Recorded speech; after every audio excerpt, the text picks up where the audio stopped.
ఓం సాయిరామ్. సమర్థ సద్గురు సాయినాథ్ మహారాజ్ కి జై. ముందుగా మన సాయి కుటుంబ సభ్యులందరికీ నమస్కారం అండి. అందరూ కూడా సుఖంగా, సంతోషంగా, ఆరోగ్యంగా బాగుండాలని మనస్ఫూర్తిగా కోరుకుంటూ ఈరోజు వీడియో మొదలు పెడుతున్నాను. ఇక ఈరోజు వీడియోలో బాబా గారు ఏం చెప్పబోతున్నారు అంటే, తల్లి, కోట్లిచ్చినా కొనలేని వైభోగం నీ జీవితంలో రాబోతుంది. నా మీద నమ్మకంతో ఈ తులసిమాలను తాకమ్మా అని చెప్పి బాబా గారు ఈరోజు ఒక అద్భుతమైనటువంటి సందేశాన్ని మనందరి కోసం అందిస్తున్నారండి.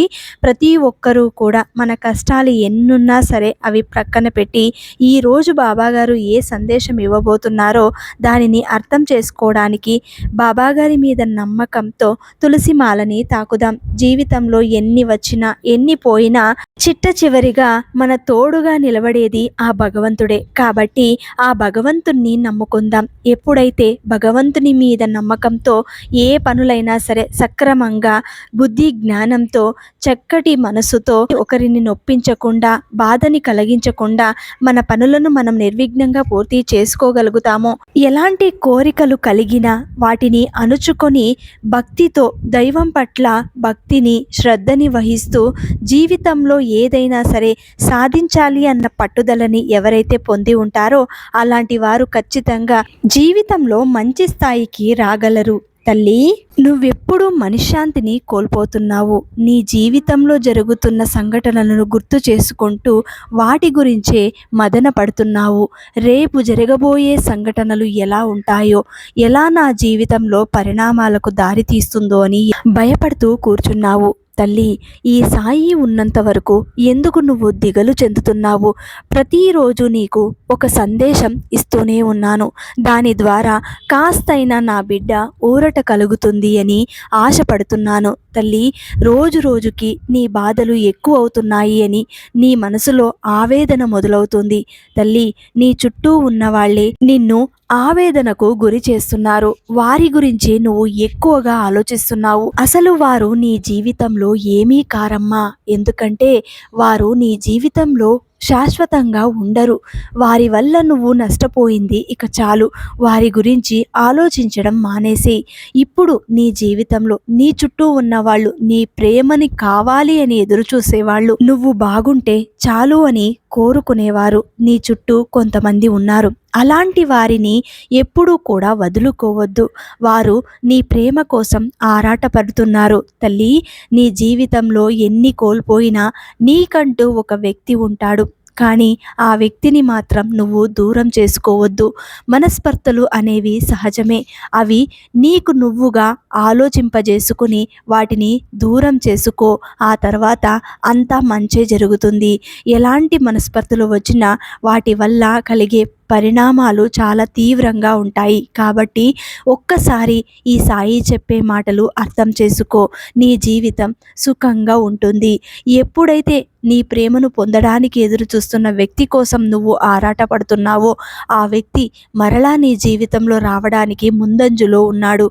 కాస్త ఆలోచింపజేయి. తల్లి, నీ బిడ్డల భవిష్యత్తు ఏమవుతుందా అని మదన పడకు. నీకు నేనున్నాను. ఏదో ఒక దారి చూపిస్తాను. ఈరోజు నువ్వు అనుభవిస్తున్న కర్మఫలాలను బట్టి ఈరోజు నువ్వు ఈ కష్టాన్ని అనుభవించవచ్చు. కానీ రాబోయే రోజులలో సంతోషాలకు నీకు అవధలనేవే ఉండవు. నీ మనసుని ఎప్పుడూ సంతోషంగా ఉంచు. చేతనైతే ఇతరులను కూడా సంతోషపెట్టు. అంతేకాని నీ మాటల ద్వారా ఒకరిని ఇబ్బందులకు గురి చేయకు. తల్లి, ఈరోజు నా మీద నమ్మకంతో నా మెడలో ఉన్న తులసి మాలను తాకావు కదూ.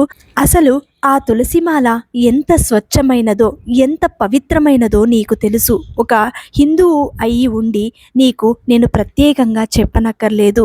తల్లి, ఈరోజు ఆ తులసితో నువ్వు చేసుకోవాల్సింది చాలా ఉంది. ఏదైనా ఒక అనారోగ్యంతో నువ్వు బాధపడుతూ ఉంటే, ఆ సమస్య నుంచి నువ్వు బయటపడాలి అనుకుంటే ఒక్కసారి ఆ తులసి మాలని పట్టుకొని మనస్ఫూర్తిగా సాయి ధ్యానం చెయ్యి. లేదంటే ఆ శ్రీ వెంకటేశ్వర స్వామిని ఆరాధించు. ఎందుకంటే ఆయనకు తులసిమాలంటే చాలా ఇష్టం. కాబట్టి తులసిమాలలో చాలా ప్రత్యేకమైన గుణాలున్నాయి. వాటిని ఎప్పుడైతే దైవనామస్మరణం చేసుకున్న తర్వాత నువ్వు వాటిని కొన్ని తెంపుకొని తినగలుగుతావో ఆ తర్వాత నీ జీర్ణశక్తి పెరుగుతుంది, నీ ఆరోగ్యం మెరుగుపడుతుంది. ఎప్పుడైతే నువ్వు ఈ తులసి మాలని తాకి నేను చెప్పింది వింటూ ఉన్నావో ఆ క్షణమే నువ్వు నా బిడ్డవి అయిపోయావు. నువ్వు కోరుకున్నది ఏదైనా సరే తిరిగి ఇచ్చే బాధ్యత ఈ సాయిది. ఎందుకంటే నువ్వు నన్నే నమ్ముకున్నావు. ప్రతి క్షణం ఉదయం లేచిన దగ్గర నుండి సాయంత్రం వరకు పడుకునే వరకు నువ్వు నన్ను ప్రతి క్షణం తలుచుకుంటూ ఉంటావు. నీ కష్టాన్ని తలుచుకుంటూ ఉంటావు. ఏదైనా సంతోషం వస్తే తలుచుకుంటావు. బాబా నాకు అది ఇవ్వలేదే అని తండ్రి దగ్గర చెప్పుకున్నట్టు నా దగ్గర చెప్పుకుంటున్నావు బిడ్డ. అందుకే నువ్వు నా ప్రియమైన బిడ్డవి. అలాంటి బిడ్డ కష్టంలో ఉంటే నేను ఊరుకుంటానా చెప్పు తల్లి.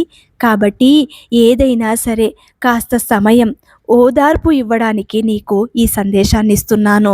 నువ్వు ఎంత సబూరితో ఉంటే అంత చక్కటి జీవితాన్ని నేను నీకు ప్రసాదిస్తానమ్మా. నా బిడ్డ మనస్ఫూర్తిగా నా ముందు కూర్చుని, నా ఫోటో ముందు కూర్చుని నన్నే చూస్తూ, నా కళ్ళల్లోకి చూస్తూ తదేకంగా తన మనసులో ఉన్నదంతా నా ముందు వెళ్ళబుచ్చుకుంటుంది. నాకు అన్నీ అర్థమవుతున్నాయమ్మా. నువ్వు చెప్పే అవసరమే లేదు. నీ మనసుని నేను చదవగలను. నా బిడ్డలు ఎక్కడున్నా సరే, సప్త సముద్రాలు దాటైనా సరే నేను అక్కడికి రాగలను. నువ్వు నా కోసం షిరిడీ దాకా రానక్కర్లేదు. షిరిడీలోనే నేనున్నాను అనుకుంటే అది నా బిడ్డవి కాదు. ఎందుకంటే నేను అన్ని వైపులా అన్ని జీవుల్లోనూ కనిపిస్తాను. అప్పుడు ఎవరైతే నన్ను అలా చూస్తారో వారు నా ప్రియాతి ప్రియమైన భక్తులు అని నేను భావిస్తాను. తల్లి, నువ్వు కూడా అందులో ఉన్నావు కాబట్టే నీకు ఈ సందేశం ఇస్తున్నాను. ఈరోజు నువ్వు నా మీద నమ్మకంతో తులసిమాలను తాకావు కదా, అందుకోసం నీ జీవితంలో నువ్వు చూడలేనంత వైభవాన్ని నేను ఖచ్చితంగా ఒకరోజు ఇస్తాను. అది నువ్వు నా మీద పెట్టుకున్న నమ్మకానికైనా నేను ఖచ్చితంగా నీకు అది తిరిగి ఇవ్వాల్సిందే. మరి ఈరోజు నువ్వు పడుతున్న బాధ ఎప్పటి వరకు అనుభవించాలి బాబా అని అనుకోవచ్చు. కానీ తల్లి, అది కేవలం తాత్కాలికమే. నీ కష్టాన్ని చూసి నువ్వు భయపడుతూ కూర్చుంటే ముందుకెలా నడవగలవు? ఇప్పుడు ఏదో అయిపోయింది అని బాధపడకు. ఏదైనా సమస్య వస్తే దానిని ఎదురేగాలి, అంతేకాని కూర్చుంటే ఆ సమస్య తీరిపోదు. ఈరోజు నీ చుట్టూ ఉన్నవాళ్ళు నిన్ను ఎన్నో మాటలు అని ఉండవచ్చు, కానీ అందులో నీ తప్పు లేకపోయినా మాట పడి ఉండవచ్చు. ఆ మాటలు తిరిగి వారికే గుచ్చుకుంటాయి.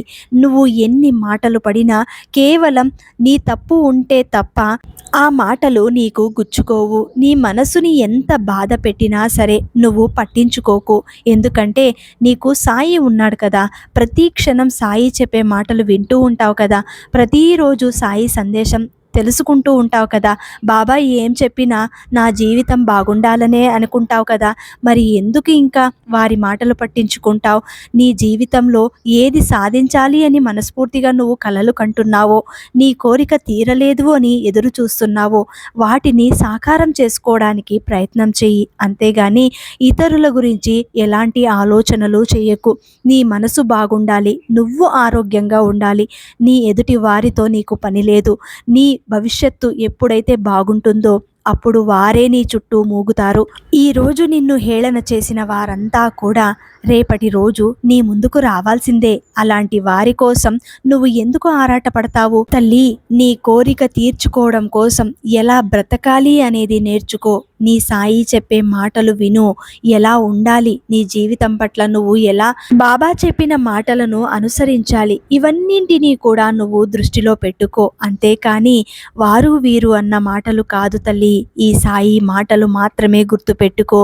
ఏ క్షణం నీకు బాధ కలిగినా సాయి దగ్గర వచ్చి కూర్చో. నీ ప్రక్కనే ఉంటాడు, నీ మాటలు వింటూ ఉంటాడు, నిన్ను ఓదారుస్తాడు తల్లి. అంతేకాని నీ చుట్టూ ఉన్నవాళ్ళు నిన్ను ఓదార్చరు, దెప్పి పొడుస్తారే తప్ప, నిన్నింకా బాధ పెడతారే తప్ప నిన్ను ఆ ఊబిలో నుండి బయటకు తీయలేరు. కాబట్టి తోయడానికే ప్రయత్నం చేస్తారు, నిన్ను రక్షించడానికి ఎవరూ రారు. ఒక్క దైవం తప్ప. ఏ దైవాన్నైతే నువ్వు నమ్ముకొని ప్రతి క్షణం బ్రతుకుతున్నావో, ఆ దైవంతో ప్రతి బాధని చెప్పుకుంటున్నావు, ప్రతి సంతోషాన్ని పంచుకుంటున్నావు. అలాంటప్పుడు మనుషుల గురించి ఎందుకు ఆలోచిస్తావు? నీ జీవిత నిర్ణయం నీ చేతుల్లోనే ఉంది తల్లి. ఒక ఉద్యోగం కోసం ఎన్నో సంవత్సరాలుగా ప్రయత్నం చేస్తున్నావు, కానీ అది ఎన్నిసార్లు ప్రయత్నం చేసినా విఫలమవుతుందే అని మాత్రం బాధపడకు. ప్రతి క్షణం ఎన్నిసార్లు నువ్వు ఓడినా ఆఖరికి గెలవాల్సిందే కదా. మరి అలాంటి గెలుపు కోసం నువ్వు ప్రతి క్షణం ఓడి తీరాలి. ఓడిన తర్వాతే గెలవాలి కదా. మరి అందులో నుంచి అనుభవం నువ్వు నేర్చుకోవాల్సిందే. ఎక్కడ తప్పు చేస్తున్నావో గమనించు, అక్కడ దానిని సరిదిద్దుకోవడానికి ప్రయత్నం చెయ్యి. ఆ తర్వాత గెలుపు నీదే అవుతుంది తల్లి. ఏ బిడ్డ కోసం నువ్వు ఆరాటపడుతున్నావో ఆ బిడ్డ నీ జీవితంలో రావాలని ఎదురు చూస్తున్నావు. ఒక సంతానం నాకు దక్కితే చాలు, నేను అందరి మాటలు పడుతున్నానే బాబా, ఇక మాటలు పడే ఓపిక లేదు తండ్రి అని నువ్వు ఎంత చెప్పినా సరే తల్లి, కర్మ ఒకటి ఉంటుంది కదమ్మా, ఆ కర్మని నీ నుండి దూరం చేయడానికే ప్రయత్నం చేస్తున్నాను తల్లి. నీ జీవితంలో కొన్ని చెడు కర్మలు ఉన్నాయమ్మా, వాటిని దూరం చేసే ప్రయత్నంలోనే ఉన్నాను. కాస్త ఓపిక పట్టు. ఎప్పుడైనా సరే నీ మనసులో ఆవేదన కలిగినప్పుడు, నాకు సంతానం లేదు, నా చుట్టూ ఉన్న వాళ్ళు నన్ను ఎప్పుడు దెప్పు పొడుస్తున్నారు, నాకు బిడ్డలు లేరు అని గొడ్రాళ్ళని అందరూ అంటున్నారు అని నువ్వు బాధపడకు. ఈ సాయి నీ బిడ్డ అనుకో, నీ కొడుకు అనుకోమ్మా. నేను నీతోనే ఉంటాను. ప్రతి క్షణం నా ఆలనా పాలన నువ్వు చూస్తూ ఉండు. ఖచ్చితంగా నీ మనసులో ఉన్న ఆవేదనని నేను నీకు దూరం చేస్తాను. అతి తొందరలో నీకు సంతాన ప్రాప్తి కలిగిస్తాను తల్లి. తల్లి, సంతానం కోసం ఒకటి చేయమ్మా. నీ జీవితంలో నువ్వెప్పుడూ కూడా సంతోషంగా ఉంటావు, ఇది గనక నువ్వు చేయగలిగితే. తల్లి, నువ్వు అన్నం తినే విషయంలో ఏదైనా ఇష్టంతో తింటావు కదా, ఫలహారం కానీ లేదా పళ్ళు ఏవైనా ఫ్రూట్స్ ఏవైనా తినాలి అనిపిస్తే, నీకు యాపిల్ అంటే చాలా ఇష్టం, లేదా జామకాయ, లేదంటే అరటిపళ్ళు, లేదంటే ఉప్మా, కిచిడి, ఇంకా నీలో ఏది చూడగానే ఇష్టంతో నేను తినాలి అని నీ మనసుకు అనిపిస్తుందో అలాంటి దానిలో ఒకటి మాత్రం వదిలేయమ్మా. నేను ఇది తినను బాబా, నాకు బిడ్డ పుట్టేంత వరకు నేను ఈ పండు నేను తినను. ఆ తర్వాత అంటే నాకు సంతానం కలిగిన తర్వాత షిరిడీకి నా బిడ్డతో సహా నేను వచ్చి అక్కడ నామకరణం చేసుకుని ఆ తర్వాత నేను వదిలేసిన ఆ పండు కానీ లేదా ఆ ఫలహారం కానీ ఖచ్చితంగా నేను అక్కడికి వచ్చే తింటాను బాబా, అంతవరకు నేను ముట్టను అని చెప్పి నువ్వు ఒక సంకల్పం చేసుకోమ్మా. తప్పకుండా నీ కర్మలన్నీ తొలగిపోయి నీకు సంతానం కలుగుతుంది. మరి జీవితంలో ఓడిపోయాను, ఆర్థిక ఇబ్బందుల నుండి నేను గెలవలేకపోతున్నాను, నా జీవితం ఇంతే అని నువ్వు బాధపడుతున్నావు.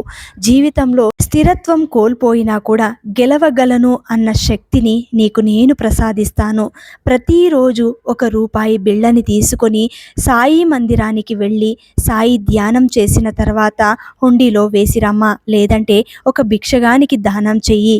ఇది ఏ విధంగా చెయ్యాలి అంటే, ప్రతి గురువారం సాయి మందిరానికి వెళ్ళి అక్కడ భిక్షుకులు ఉంటే గనక వారికి దానం చేయవచ్చు. లేదంటే మీ ఇంట్లోనే కూర్చొని సాయి బాబా చిత్రపటం ముందు లేదంటే సాయి విగ్రహం ముందు ప్రతిరోజు ₹1 బాబా పాదాల ముందు ఉంచు. నీ సమస్య చెప్పుకో, నీ ఆర్థిక సమస్యలు తొలగిపోవాలని మనస్ఫూర్తిగా కోరుకో. ఆ విధంగా పౌర్ణమి రోజు మొదలు చేసి వచ్చే పౌర్ణమి వరకు ఇలా ప్రయత్నం చేసి ఆ డబ్బులు 30 రోజుల చిల్లరని తీసుకొని 30 కాసులు తీసుకొని సాయి మందిరానికి వెళ్ళి బిస్కెట్లు పిల్లలకి పంచవచ్చు, లేదంటే అనాథలకు దానం చేయవచ్చు, లేదంటే భిక్షుకులకు వేయవచ్చు. లేదు అంటే ఆ ₹30 తీసుకెళ్ళి సాయి మందిరంలో హుండీలో వేయవచ్చు. ఇది నీ పాదాల చెంతకు చేరుస్తున్నాను తండ్రి, ప్రతిరోజు శ్రద్ధా సబూరిని మీకు సమర్పించాను అని చెప్పి బాబాగారి పాదాల దగ్గర పూజ చేసుకుని ఆ తర్వాత ఇది బాబాగారి హుండీలో వేసి రావచ్చు. ఈ విధంగా చేస్తే మీ ఇంట్లో ఉన్న ఆర్థిక సమస్యలన్నీ కూడా పూర్తిగా తొలగిపోతాయి. తల్లి, నీ బంధం గట్టిపడాలి అంటే నీకు నీ భర్త దూరమయ్యాడు, దగ్గరకు రావాలి, లేదా నీ ప్రేమ నీకు దగ్గర కావాలి అని నువ్వు కోరుకుంటూ ఉంటే దానికోసం ప్రతిరోజు సాయి సచ్చరిత్రని చదవమ్మా. అందులో కొన్ని అధ్యాయాలు ఉన్నాయి. దానివల్ల నీ జీవితం మారుతుంది. సాయి సచ్చరిత్ర పారాయణం అనేది ప్రతిరోజు చేయాలి. కనీసం ఒక పేజ్ అయినా చదవాలి. ఆ విధంగా చదువుతూ ఉండు. నీ జీవితంలో ఏది కోల్పోయావో అది తిరిగి నీకు వస్తుంది. ఎప్పుడైతే మనస్ఫూర్తిగా శ్రద్ధ భక్తితో బాబా గారి మీద నమ్మకంతో ఏదైనా సరే బాబా నాకు చేస్తాడు, చేయగలడు, నా ప్రేమను నాకు దక్కించగలడు అన్న నమ్మకంతో నువ్వు చేయగలిగితే ఖచ్చితంగా బాబా అది చేసి తీరుతాడు. నీ ప్రేమ నిజమైందైతే తల్లి, సమస్యలనేవి నువ్వు చూసేదాన్ని బట్టి ఉంటుంది. ఏ విధంగా చూస్తే ఆ విధంగానే నీకు సమస్య అనేది కనబడుతుంది. ఆ సమస్య చిన్నది అనిపిస్తే ఖచ్చితంగా చిన్నదిలాగే అనిపిస్తుంది. ముందు ఆ సమస్య నుండి నేను బయటపడగలను అన్న ఆలోచన చెయ్యి. ఆ తర్వాత ఏదైనా సరే నీకు అన్నీ దూరం అవుతాయి, అన్ని అడ్డంకులు తొలగిపోతాయి. కాస్త ఆలోచన శక్తిని పెంచుకో అని చెప్పి ఈరోజు బాబా గారు చాలా అద్భుతమైనటువంటి సందేశాన్ని మనందరి కోసం అందించారండి. ఈరోజు బాబా గారు అందించిన ఇంత గొప్ప సందేశాన్ని మీ అందరికీ నచ్చినట్లయితే శ్రద్ధ సబూరి అని కమెంట్ చేసి అందరికీ అందేలాగా షేర్ చేయండి, లైక్ చేయండి. మళ్ళీ ఇంకొక మంచి వీడియోతోటి మీ ముందుంటాను. అంతవరకు సెలవు. సర్వే జనా సుఖినో భవంతు. సర్వం శ్రీ సాయినాథార్పణమస్తు.